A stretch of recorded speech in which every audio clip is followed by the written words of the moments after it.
గతంలో తెలంగాణ నుంచి తిరుపతి పోతే ఇక లెటర్లు అయితే తీసుకునేటోళ్ళు.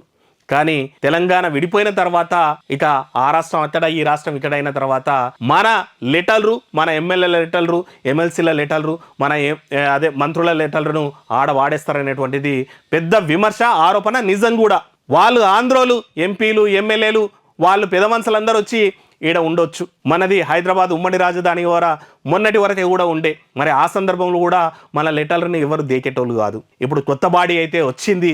ఈ కొత్త బాడీకి మనోళ్ళు చాలా రోజులుగా అయితే రిక్వెస్ట్ చేస్తున్నారు. మన తెలంగాణ సిఫార్సు లెటర్ని కూడా కన్సిడర్ చేయాలన్నటువంటి మాట కూడా చెప్తున్నారు.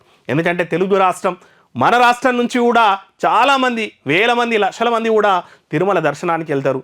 మన తెలంగాణ నుంచి కూడా ఆదాయం కూడా పోతుంది. సో ఎందుకంటే మన భక్తులు పోతే ఆదాయం కూడా పోయినట్టే కదా. మరి అట్లాంటప్పుడు ఇక అక్కడ ఉన్నటువంటి ఏపీ వాళ్ళు మన దగ్గర బిజినెస్లు చేస్తుంటారు, వాళ్ళకి మనం ప్రోటోకాల్ ఇస్తుంటాం. ఇన్ని ఇచ్చినప్పుడు మరి తెలంగాణ సంబంధించినటువంటి లెటర్లను వాళ్ళు ప్రోటోకాల్ పాటించకపోవడం అనేటువంటిది, మన సిఫార్సుల్ని తుంగలో దొక్కేయడం అనేటువంటిది అయితే సహేతుకం కాదు, బాధాకరమైనటువంటి విషయమని చాలా రోజుల నుంచి మన ప్రజాప్రతినిధులు కూడా డిమాండ్ చేస్తున్నారు.